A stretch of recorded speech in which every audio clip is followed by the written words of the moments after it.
Un monde. RT.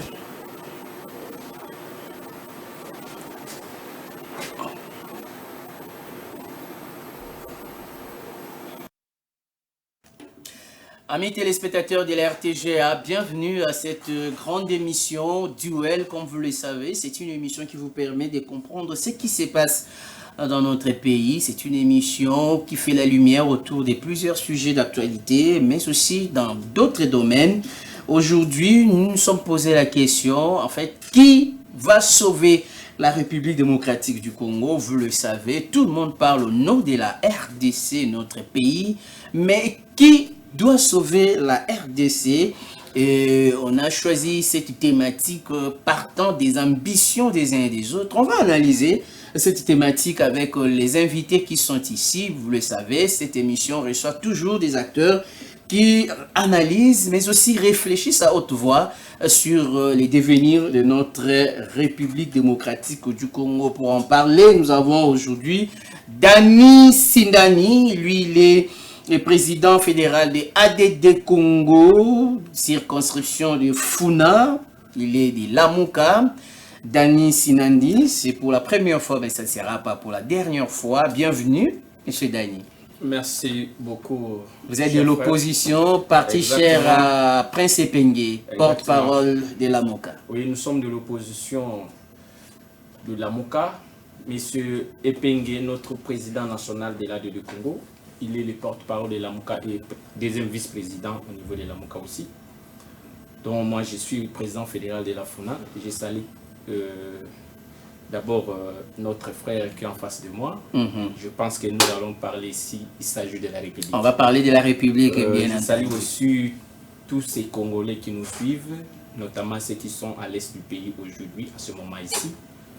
Nous sommes ensemble avec eux, nous sommes en train de chercher comment trouver une solution pour que la paix revienne à la République démocratique du Congo. Et ça rejoint la question que nous nous sommes posée. Qui va sauver la République démocratique du Congo? De l'autre côté, nous avons Maître Patient Kitenge, analyste politique, proche des lignes sacrées, un habitué des duels. Bienvenue, Maître Patient. Bonjour. C'est toujours la République qui va gagner autour de cette table. Merci beaucoup pour la question. Je pense que nous sommes invités cet après-midi, je crois, pour quand même éclairer l'opinion qui nous suivent.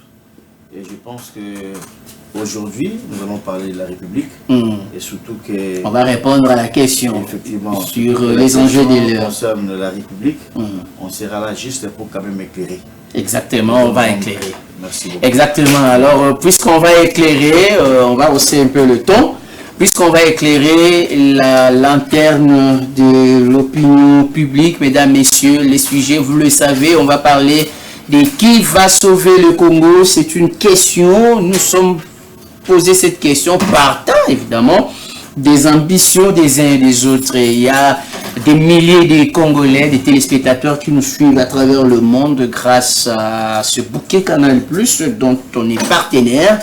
Et la République démocratique du Congo, M. Sindani, je m'aimerais poser la question à Lingala, parce que bien des personnes réclament à ce que Tokita Kapenza pour que maman Matembele, maman Ndunda, tata Mwasi Nabiso, soit comprendre. Est-ce que le Congo est un problème pour nous sauver?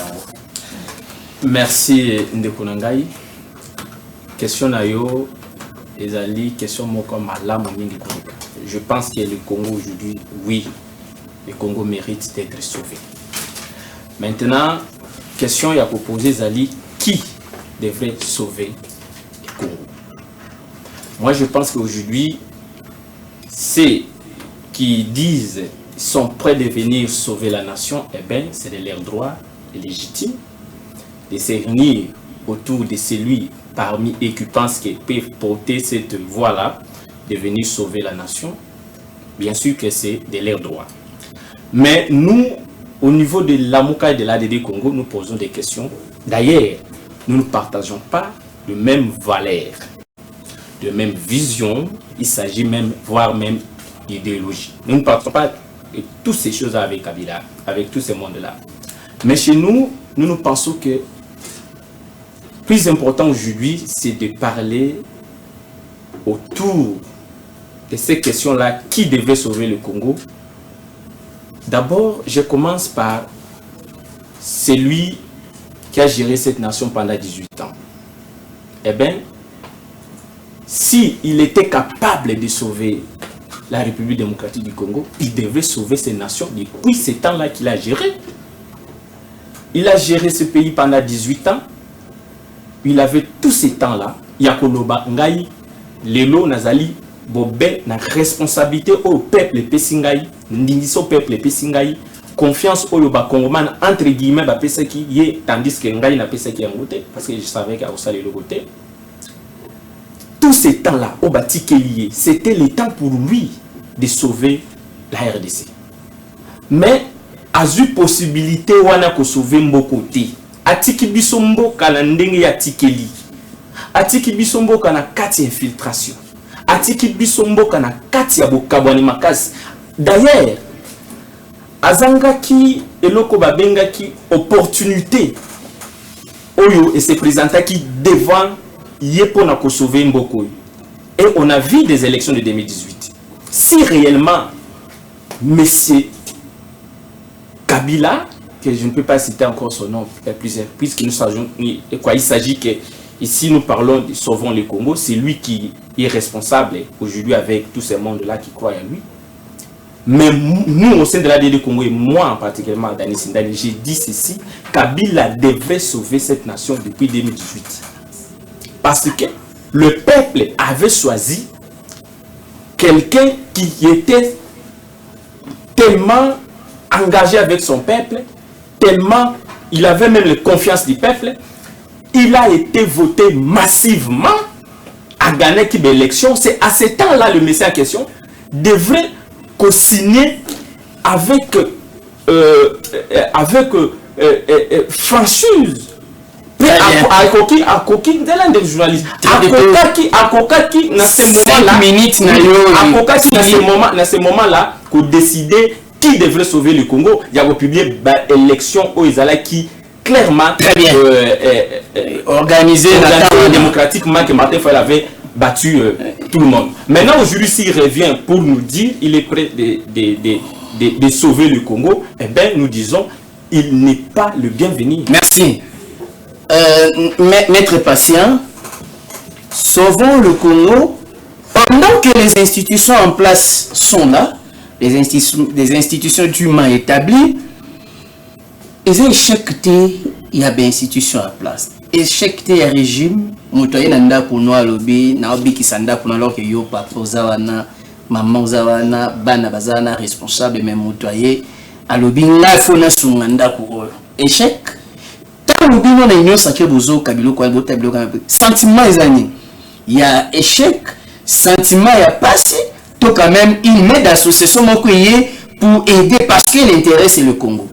Merci, M. 5 minutes, oui. Merci, M. Johnson. Na mutuna otuninga ya malamu pe ya mutuya.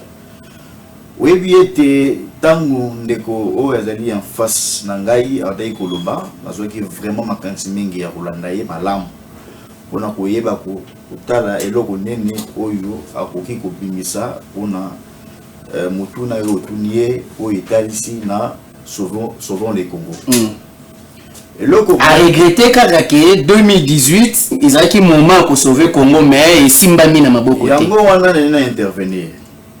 Oui, puis que mouvement Oyo, tous les Kobenga sauvons le Congo, nous avons considéré le mouvement rebelle.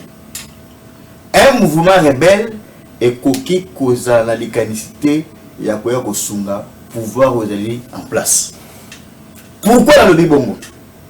Ce qui mouvement Oyo est une naissance nango na mboka ya bapaya et kanisi que pouvoir toute institution où ils allaient en place elle est souffrir tout ils allaient na ba problème bazali komiko ça puisque mboka oyo to sali bané ebelé na sepeli mingi na ndeko nanga zali en face na ngai a relever moyen moko très important.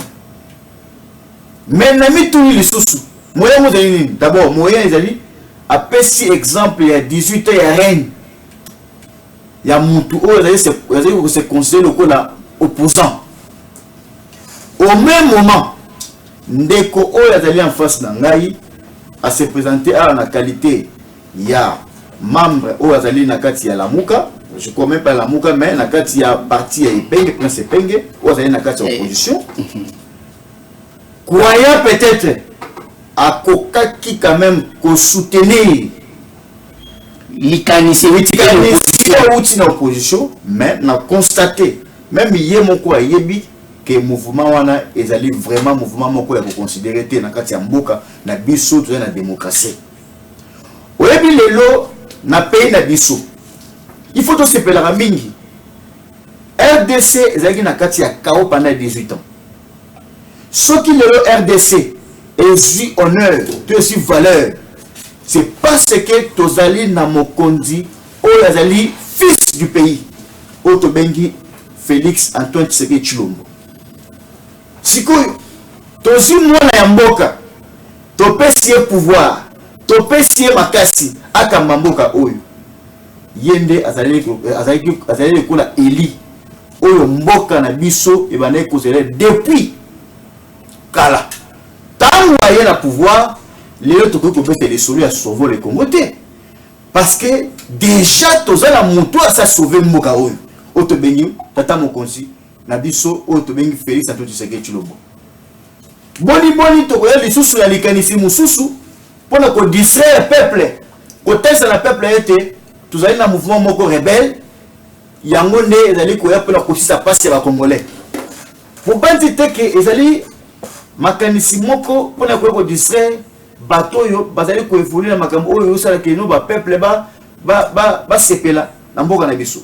Lelo tozali na problème ya makanisi oyo ba rebelle ba eli biso ya monate.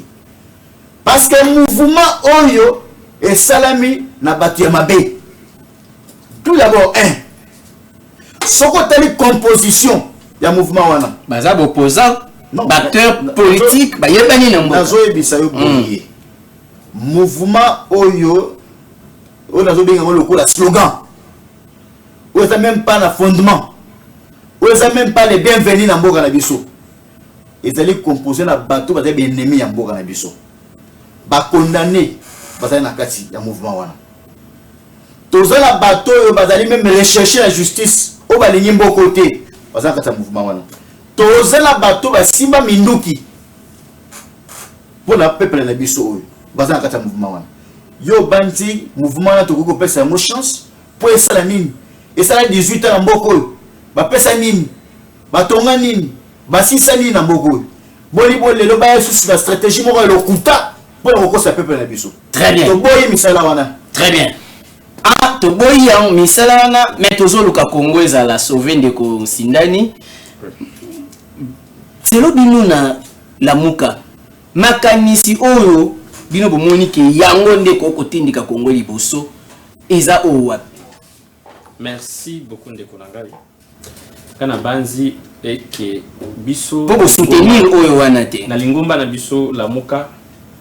Tozali plateforme moko monene tozana ba parti politique ebele tozo respecter moko na moko ya ba acteur politique ezala ba bazana opposition ezala ba bazana majorité bato na bato bazali na droit na bango ya kosala ye politique na ba stratégie na bango biso tozali ko considérer stratégie wana bo beza stratégie na bango na ndenge basanganaki na ndenge pe idée yelaki mais biso bato zo sala opposition digne na mboko yo depuis 2018 tilelo bato yo balinga ki bazala na raison ya ko jwa manduki bobe linga za la biso la moka poto linga ki to revendiquer pouvoir na biso Kabila décidaki mais nous sommes restés dignes tant que ba patriote ya solo bobe intérêt ya Congo ezali kono na biso banso tellement que ba divergence politique ko kozala kati na biso mais d'abord toye ba ko protéger intégrité territoriale na biso toye ba ko protéger peuple na biso c'est ça notre souci mais qui devrait sauver le Congo aujourd'hui? Le Congo devrait sauver par le peuple congolais. Ce n'est pas par l'individu Félix Tshisekedi ou bien l'individu Kabila, non, c'est le peuple qui devait décider aujourd'hui de sauver le Congo. Et comment sauver le Congo?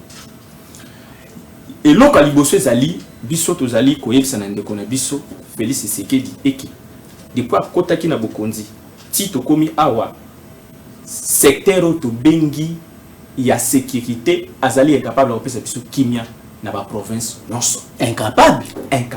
Oui, j'assume, je dis bien que incapable parce que ceux qui bazala qui capable de faire biso bobe kimia mbelelelo ba territoire o wana bandeko ba occuper balinga ki nan d'abord occuper capacité ya grandeur ba jouer l'autre parce que to banda ko yebisa ye banda asala ki alliance na ye na ba bandeko yo ya West Afrique de l'Est plutôt aye ko sala alliance na ye na EAC ko longola biso ko kotsa biso na EAC piège oyo asala ki ko kotsa biso na EAC yango même biso problème toza na molelo les preuves n'est que bandeko wana M23 AFC bataka ki mboko bakotaki par Bulagana kuna frontière na Uganda, c'est-à-dire bazala ki balien ndeko Félix Tshisekedi. Le Rwanda qui soutient aujourd'hui le mouvement de M23, bazali pe balien ndeko Félix Tshisekedi. Wapi place ya kotisa ki biso. Mais biso to mona o wana nyoso te. To moni ki asali mabaza ndeko atamboli malamu te. Mais biso tozali ko proposer, biso tozali ko yebisa bango mibali. Qu'est-ce que le Congo n'a pas donné à Kabila? Qu'est-ce que le Congo aujourd'hui n'a pas donné à Tshisekedi? Nanga, qu'est-ce que le Congo n'a pas fait à Nanga? Et l'on connaît le Congo tinda bango nyonso wana pas même biso na trouble tous en ngolilo. Donc pour nous exigeons que l'unique solution aujourd'hui c'est d'aller au dialogue. Et pendant ce dialogue-là, nous allons réfléchir qu'est-ce que nous devons faire pour sauver ces nations. Parce que bandeko oyo bayo kolé biso lelo baza prêt à sauver nation, attention baba na double jeu parce que na komona ten bandeko o wana basangani na Kenya sauvons mona bango si c'est sauvons le Congo si c'est quoi ça baye koloba même na micro na yo baye bisananga ke tika manduki ndenge fayela yebisa nanga tika manduku bo maso bandeko na yote baye ko yebisa Kagame ke retirer ba soldat na yo bo be ba koloba te yo so tuna ba question pour na nini ba koloba te so ki po yena ndeko Tshisekedi oyebisi ye eza Rwanda pamba te Uganda pe azali ko menacer biso Tshisekedi pe otaka kombo Uganda te so tuna payer pour na nini zo kutanga kombo Uganda te. Donc ça dit que le problème la biso lilo ezali bandeko o wana so biso objectif ezali Congo. Nous voyons que le Congo si réellement biso pense tozali na mémoire ya koloba ke mboka na biso ezali na voie ya balkanisation sauvons ces nations na sens pour réfléchir qui devait faire quoi. Ah ben, évitons que la balkanisation arrive. Allons-y au dialogue. Réfléchissons comment sauver ces nations et aller aux élections. Très bien. Deko patient, ce qui bandeko, il y a réunion à Nairobi, bazongi na dialogue. Ndeko sindani awa, bango basala opposition, oye sengeli selon maloba na ye, bazongi pe na dialogue. Bino côté ya union sacrée. Bozape na idée ya dialogue to bino botelemeli yango soki botelemeli yango bozo kanisa na façon nini boko bimisa Congo na libulu o eza lelo pona komema na niveau mususu peuple PACP. Monsieur Jonsa oyebi na uti avant de répondre na mutu na wana na landi ndeko malamu na eloko moko lobi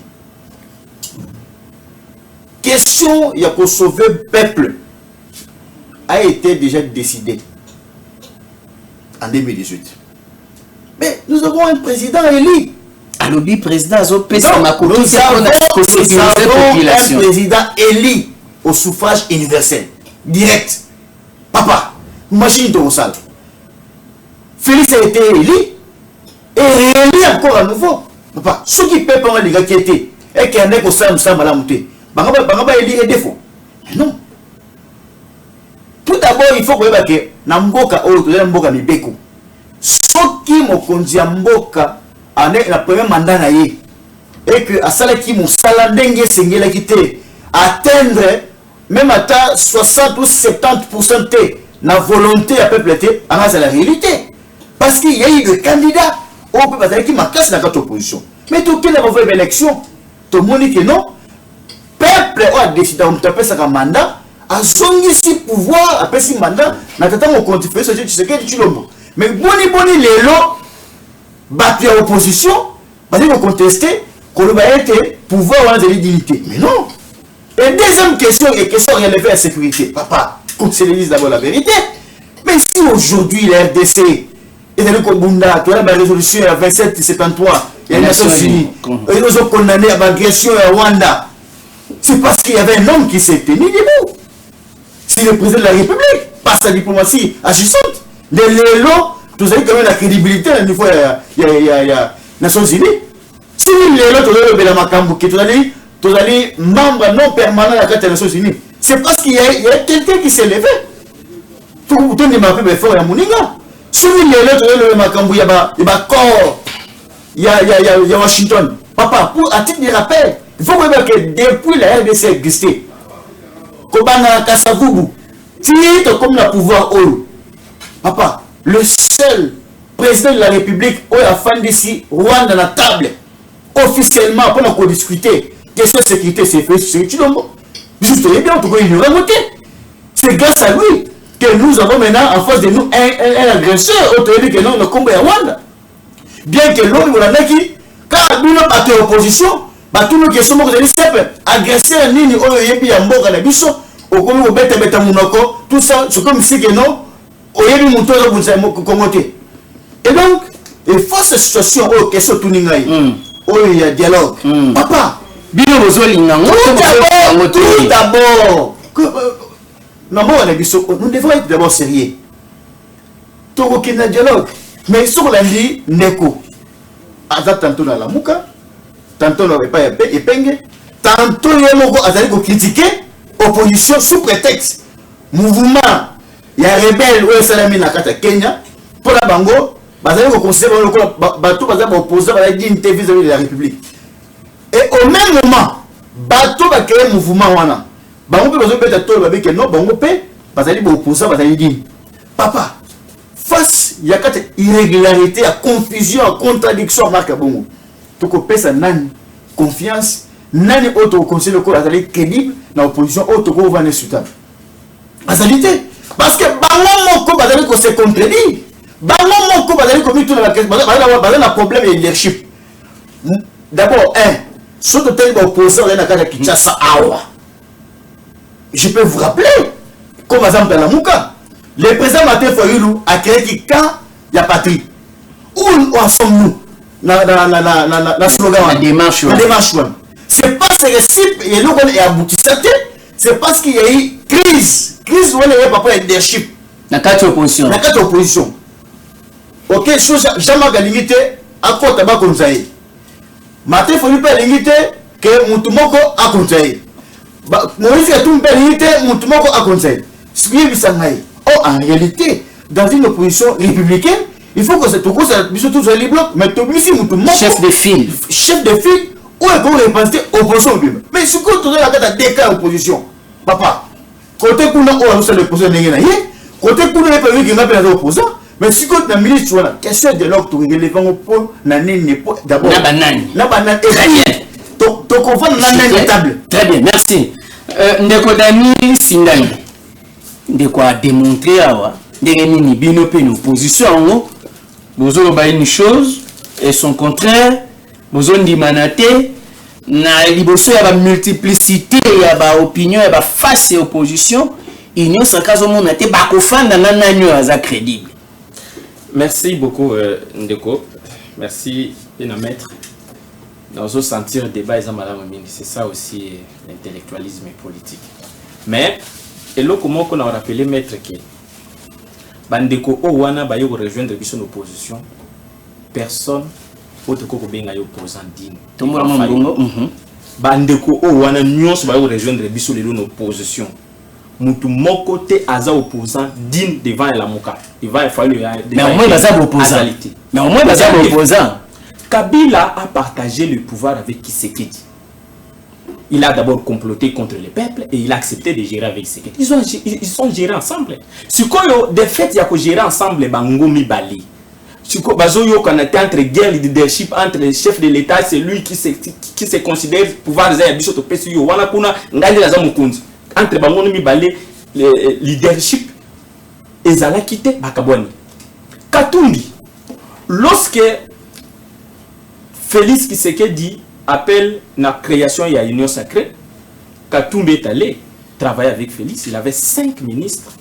5 ministères, qui n'ont beaucoup de ministères à Pambate, Yamakasi. Donc, c'est-à-dire, nous sommes restés à l'opposition. Jean-Marc Abound, c'est lui qui était à la base de comploter contre le peuple. Il a travaillé avec Tshisekedi. il vient à l'opposition, il devrait respecter les pères de l'opposition, qui est Lamuka aujourd'hui. Tout ce monde-là, Sesanga a fait la campagne ici, contre Lamuka en 2018. Il a géré avec Tshisekedi. Jean-Claude Mbemba était président de l'Assemblée provinciale au Congo central. Qui devrait vous appeler opposant aujourd'hui? C'est qui entre eux là? C'est qui opposant? C'est nous, c'est nous Lamuka. Nous sommes restés dignes. Mais nous disons, même si nous sommes restés à l'opposition, eh bien, nous devons accepter qui que ce soit qui dit aujourd'hui, non, je ne partage pas le même avis avec ce qui gère aujourd'hui, je deviens opposant, eh bien, il vient. Nous l'accueillons. Maintenant, le problème de la Zali, dans contexte, qui est qui, non, tous nous sommes des Congolais. Parce que nous, au Lamuka, nous disons, c'est l'unité. Vous avez pardonné tout ce qui s'est passé. On a pardonné tout. Maintenant, aujourd'hui, notre but, c'est quoi? Avoir la cohésion nationale et l'unité nationale au sein des Congolais. Parce que si nous avons une cohésion nationale et l'unité nationale, Kagame ne devrait pas fouler ses pieds ici, chercher qui est frustré pour qu'il utilise. C'est ça notre bataille, c'est l'unité autour du Congo aujourd'hui. Nous devons nous s'élever tant qu'il y a des hommes dignes dans ce pays pour dire non à la balkanisation, pour dire non à tout ce qui se passe aujourd'hui. Venons au dialogue. Dialogue, maître Ndenga Lobby, avec qui et pourquoi? Mais nous, aujourd'hui là, je vous rassure que Tozali n'a crise sécuritaire Yamakasi, Tozali n'a crise politique Yamakasi dans Mboka na biso. C'est que nous, lobby Tozali une opposition, Maï Kabila Bana Kosala vers fin mandat, c'est ce qu'un de Konabiso Félix Tshisekedi est en train de faire. Maintenant, aujourd'hui, confiance entre Biso et Biso et Zalité. Biso na Biso Tozali Koina Mboka. Nous disons, nous n'avons pas de problème avec Félix Tshisekedi, c'est notre frère. Nous n'avons pas de problème avec Kabila, Moutala Makambonaye. Mais nous, le problème de Biso centre tout, c'est la République démocratique du Congo. Les preuves années que Tokenaki Komon Ndeko Félix pour lui dire voilà la proposition que nous voulons pour que la paix revienne au Congo, pour que tout le monde puisse parler ensemble autour du table. C'est quoi? C'est le dialogue. Maintenant, qui devait participer dans ces dialogues? Bien sûr, ce sont que des Congolais.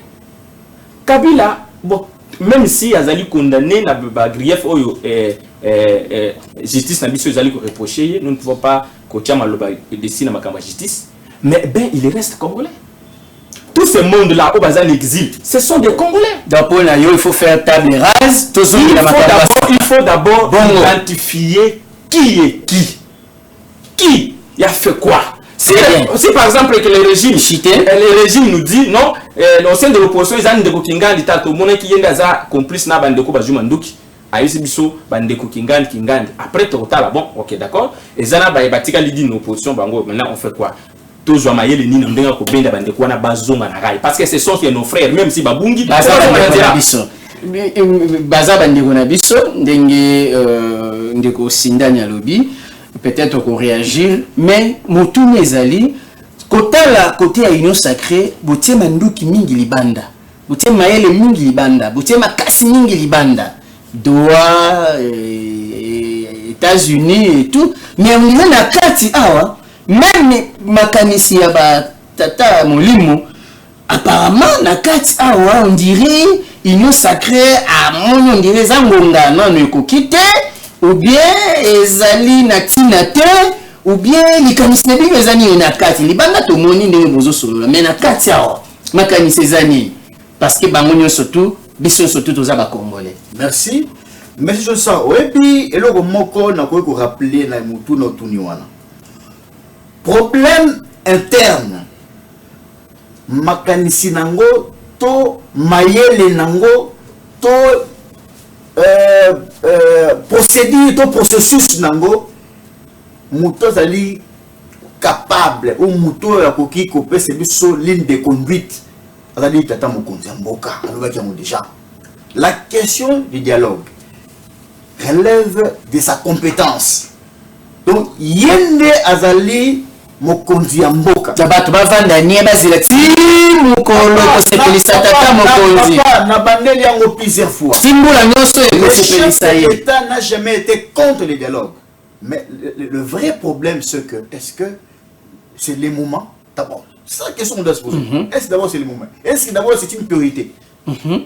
Papa makamuza ezaka na mboko ezaka dialogue nzone na ngam kuna mindu kezo beta excusez namoko et l'autre le dialogue dialogue. Et toi tu penses que si aujourd'hui oui le chef de l'État accepte voilà nanga opposition vont s'organiser bispo de s'organiser to peut sa date pour te le conseil to sangana to discuter pour la question de dialogue parce que le conseil de la sécurité de l'unité nationale on comprend que crise est côté de l'opposition bango na bango bakobomana d'abord bango na bango bazopesa la confiance. On comprend que même si on peut se date il y a 2 mois il y a préparation dans notre opposition bon mettre 6 mois bazo discuter dans la bazo réseaux sociaux ce que tout na siko qui freine maintenant l'opposition. Donc dans cette opposition le chef d'État a estimé que irrégularité est à moins mingi bokaboni est à mingi d'où abundana nous et sur le plan externe et voilà pourquoi il y a un moment où on répond à mon tour na yé ou adubaki awa pouvoir il y a Félix et outil et pas Nzambe et PSMP na et outil et pas peuple. Félix a tiré qu'on comploter ou a tiré qu'on a passé pouvoir mais pas kabilate. Ça c'est une confusion totale. Il faut y avoir. Félix a été élu officiellement par le peuple. Et donc on partage un gâteau non, nous sommes en politique. Parce que c'est là qui n'attend pas FCC cache et salam. Mais l'objet que non, bah gérer Mboka. Non, c'est le chef de l'État lui-même qui est le garant. Il y a des gens qui ont d'abord partager bilan à FCC à l'époque. Non, c'est la question. Et donc, ce qui est l'eau, est-ce qu'on dit que ce qui est l'eau, gouvernement Union nationale c'est à cause de l'opposition. C'est à cause de l'opposition. Mais si il y a une consultation nationale, où est-ce qu'il n'y a pas un conseil spécial à chef de l'État? C'est parce que les chefs d'État voudraient que tout le gouvernement moko oyo et sa opposition majorité société civile en place. Mais il s'est fait que bah pesi durée dans l'opposition bah le que bah vendre bah tout vendre tout solo là tout trouver solution de quoi ça. Vous savez que c'est qui s'est passé? Félix ça fait presque 2 mois 3 mois ya ko zela bango ba sangana ba pesa na ba les simbati à cause de bango. C'est vraiment pourquoi le chef de l'État na kati awa mokonzi mboka zo zela na unité opposition ba sala dialogue. Si d'abord un gouvernement le chef de l'État il a été ouvert. Mais si le chef de l'État lui-même a le big bon, je vais maintenant faire créer un gouvernement de l'Union nationale. Donc au nom de l'unité nationale ou de la position nationale. Très bien. Alors, mais pour la nini bango, kota raté. Et puis pour la nini bango, sali ba manœuvre pour que le gouvernement essaie ça la mater. Ndeko sindani to komi na suka parce que vous bien to komi na suka na bigi mutu moko na ndawa ti mais to komi na suka. Pour la nini tant balança qui consultation wana. Tala lelo onde ko Adolphe Muzitu. Ye wana na gouvernement. Pour la nini bino bokota kité tozo suki sawana.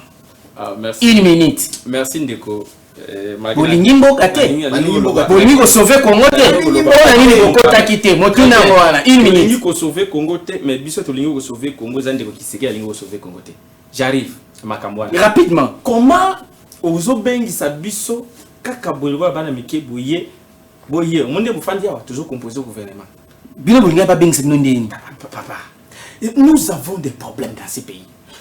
Epenge devrait être ministre sans toutefois à gérer Bukavu na Bulakan. Donc vous acceptez nous qui va préalable. Le préalable d'abord c'est quoi? C'est la paix. Très bien. Toyokana kuna sika mbandeko wana bazui mboka oyo administration à l'état izonga. Très bien. Après là nous c'est bon, on conclut. Bandeko balobi bakokaki kondimate tant que mboka ezalaki nanu mobimba te petika kozana mobimba te ba parti monsieur ezaki sous occupation bazana raison to bazana tort. Non mais on a raison te ceux qui yo opposition aux estimés sous prétexte que tozana parti aux occupé na bapaya et là on yoko ça non togoya ko choper maboko pour ba bagani non c'est que notre agent bango batika mais soki bino lingi peuple congolais soki bino lingi peuple congolais l'opposition devait aussi se définir devait s'intégrer aussi dans le gouvernement de l'Union nationale. Mais pourquoi ce gouvernement n'a jamais été créé? C'est parce que bango il ne sait pas le pays Le poursuivre va payer. Si on doit payer, est-ce que combien de fois de raison et voilà pourquoi nous comprenons dans ces pays l'unique personne, la seule personne, Oyo, Azolinga Mboko, Namutema Moko, Oyo bien géré au moins que à la signature. Et tant qu'on est la signature dans Mboko, Boye Baete, pouvoir Oyo, et que sa guerre à Est. Et aussi sa guerre à Est. Dans le bien. Pouvoir Oyo, Toko Silisa, guerre à Est. Ok, merci beaucoup. Je crois que Nazomona s'agite toujours, mais malheureusement, la télévision c'est le temps. Merci à la réalisation tenue de me démettre par Lieve Katumba. Merci beaucoup. David Matoumele, merci. Jérémy Ewelewele, merci. 33 Chitenge, mon directeur, merci beaucoup. Je pense que sujet Oeza Matata Mingi, Tosuki Siango Penzate, mais pour la Mokona Lelo, Tosuki. On se retrouve très prochainement avec peut-être le même plaisir. Et ceux qui est sur Zongité, faites-nous confiance. On va toujours vous amener des sujets Oezo Tindi Kamboka et Kenelboso, Oezo le Belapenza d'intérêt Yamboka. Ici, on réfléchit. Merci beaucoup à la grande réalisation et on se retrouve très prochainement. Et puisque nous avons parlé du pays, c'est quand même important, parce que toi, école moko ba tata moko maman moko kombo na biso Congo. Merci Ndeko Sindani. Merci Dani d'être venu. Merci Ndeko Patient d'être venu. Merci. Je pense que c'est la République qui gagne. Merci. On se retrouve très prochainement. D'ici là, portez-vous bien et bonne suite de programme sur la RTGR. Au revoir. Mieux qu'une chaîne, un monde. RTGR, mieux qu'une chaîne, un monde.